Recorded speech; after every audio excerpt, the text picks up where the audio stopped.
तुमने शादी से पहले फोन पे बात करी थी? हाँ बेटा करी तो थी यार। तो फिर चूतिया कैसे बन गई? जब तेरी अम्मा से पहली बार फोन पे बात हुई ना तो इसकी आवाज इतनी मीठी सुरीली और इतनी हल्की आवाज थी कि मेरे कानों में जो समझ ले बेटा रस घुल गया था कतई। अब तो फंसे हुए बात के जाती है। जब लड़कियां बेटा फोन पे बात करती हैं ना तो बात करने का उनका नजरिया ही अलग हो जाता है। वो अपनी वॉइस को चेंज कर लेती हैं। और तेरी अम्मा की बातों में तो इतनी हमदर्दी, इतना अपनापन और इतना प्यार था कि बेटा मैं पतले गू की तरह फैल गया था। जब बेटा वो कहीं शादी में जाती थी ना तो मुझसे इजाजत लेती थी, कहती थी मैं शादी में चली जाऊं। अगर उसे रिश्तेदारी में कहीं जाना है तो भी मेरी इजाजत लेती थी। अगर यहाँ तक कि छत पे भी चढ़ना होता था ना तो मेरी इजाजत लेती थी। अगर कभी जैसे मार्केट में जाने के लिए कह रही और मैंने मना कर दिया कि मत जा तो जाती नहीं थी।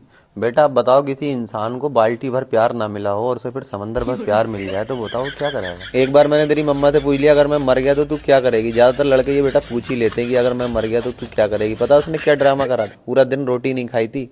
बोली अगर तुमने आज के बाद ऐसी बात करी तो समझ लेना मैं तुमसे कभी बात नहीं करूंगी। कभी किसी रिश्तेदार से तो पूछा होगा? जब भी रिश्तेदारों से बेटा मैंने उसके बारे में बात करी तो सबने एक ही बात बोली कि लड़की तो गाय है गाय। उनसे चल के कहा कि तुम्हारी गाय अन्नू बकरा कैसे बन गई? मैं बेटा गया था, मैंने उनसे कही, मैंने कि तुम तो कहते थे कि लड़की गाय है गाय। तो बोले बेटा हम तो अब भी कह रहे हैं लड़की गाय है, लेकिन तुमने सुनी कहाँ थी पूरी बात। हम तो ये कह रहे थे कि मरखन्नी गाय है।